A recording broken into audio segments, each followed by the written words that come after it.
بسم اللہ الرحمن الرحیم۔ سامعین مکرم، آج ہم جس موضوع پر بات کر رہے ہیں، آج کا جو ہمارا مسئلہ ہے وہ یہ ہے کہ نماز تہجد میں سورۃ اخلاص کتنی بار پڑھنی چاہیے؟ ہر رکعت میں ایک بار پڑھنی چاہیے یا 12 بار پڑھنی چاہیے؟ یعنی 12 رکعتوں میں کتنی بار سورۃ اخلاص پڑھنی چاہیے؟ آج ہم آپ کو یہ آگاہ کرنے جا رہے ہیں، کیونکہ بہت سے لوگ ایسے ہیں جو پوچھتے رہتے ہیں کہ یہ بتائیں کہ پہلی رکعت میں 12 مرتبہ سورۃ اخلاص پڑھیں یا 12ویں رکعت میں سورۃ اخلاص 12 مرتبہ پڑھیں، تو اس کشمکش میں رہتے ہیں۔ تو آج اس بارے ہم آپ کو آگاہ کرنے جا رہے ہیں اور انشاءاللہ آپ کو بہت بڑا اس کا فائدہ ہوگا۔ اور دیکھیں، سب سے پہلی بات تو یہ ہے کہ جب نماز تہجد ادا کی جاتی ہے، تہجد کا ایک طریقہ کار یہ ہونا چاہیے کہ ہم تہجد خالص خدا کے لیے پڑھ رہے ہیں۔ وہ اس لیے کہ دیکھیں، پوری کائنات،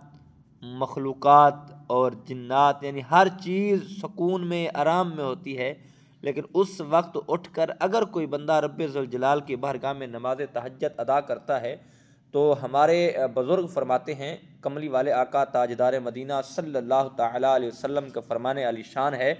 کہ نماز تہجد کا وقت وہ گھڑی ہے کہ جہاں ہر بندہ اپنے بستر پہ آرام کر رہا ہوتا ہے، اور جو اٹھ کر جاگ کر وضو کر کے تہجد کی نماز ادا کر کے رب ذوالجلال کی بارگاہ سے جو بھی مانگے گا اللہ اسے عطا کرے گا۔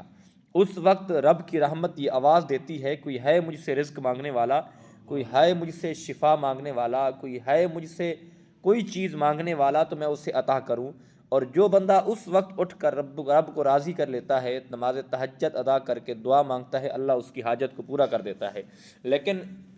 یہ نماز تہجد جو ہے یہ خالص خدا کی عبادت ہے، اور ہم فرض نماز پڑھتے ہیں، وتر بھی پڑھتے ہیں، سنتیں بھی پڑھتے ہیں، لیکن یہ نفلی عبادت تہجد جو ہے یہ خدا کی رضا کے لیے پڑھنی چاہیے، تو اللہ جو آپ کی جائز حاجت جو ہے وہ پوری کر دے گا۔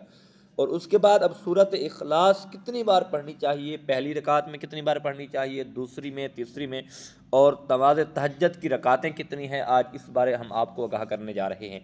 تو اس میں یاد رکھیں کہ نماز تہجد کی رکعتیں جو ہیں 12 بھی ہیں، اور آپ آج 10 بھی پڑھ سکتے ہیں، 8 بھی پڑھ سکتے ہیں، اور 2 بھی پڑھ سکتے ہیں، 4 بھی پڑھ سکتے ہیں، لیکن جو تہجد کا تذکرہ ہے زیادہ تر وہ 12 رکعتوں کا ہے، اور اس میں ہر رکعت میں آپ جو چاہے تلاوت کرنا چاہیں۔ اب سورۃ اخلاص کا جو معاملہ ہے یہ ہوتے ہیں وظیفے۔ مثال کے طور پر کسی نے وظیفہ بتا دیا کہ آپ نماز تہجد میں پہلی رکعت میں 12 مرتبہ سورۃ اخلاص پڑھیں، اور پھر دوسری رکعت میں 11 مرتبہ، پھر تیسری میں 10 مرتبہ، یعنی اس طرح ایک ایک رکعت کے ساتھ پیچھے ہٹتے آئیں گے، تو یقیناً یاد رکھیں یہ ایک وظیفہ ہوتا ہے۔ لیکن اگر نماز تہجد ہم پڑھنا چاہتے ہیں تو ہم ہر رکعت میں چاہے سورۃ اخلاص پڑھیں تو پڑھ سکتے ہیں، اور اگر ہم ایک رکعت میں ایک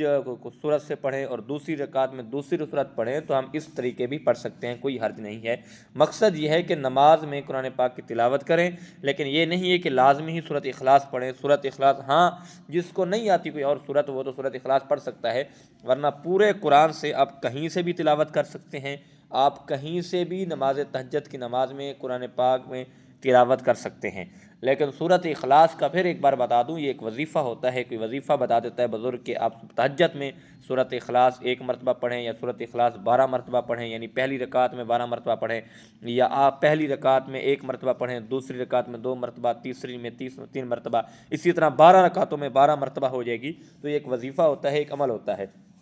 لیکن اگر ایسے کوئی بندہ نماز تہجد پڑھتا ہے تو وہ چاہے قرآن میں سے کسی جگہ سے بھی تلاوت کر سکتا ہے، وہ 3 آیاتوں کی کرے، وہ 4 کی کرے، وہ 5 کرے، لیکن اللہ کے نبی حضرت محمد مصطفیٰ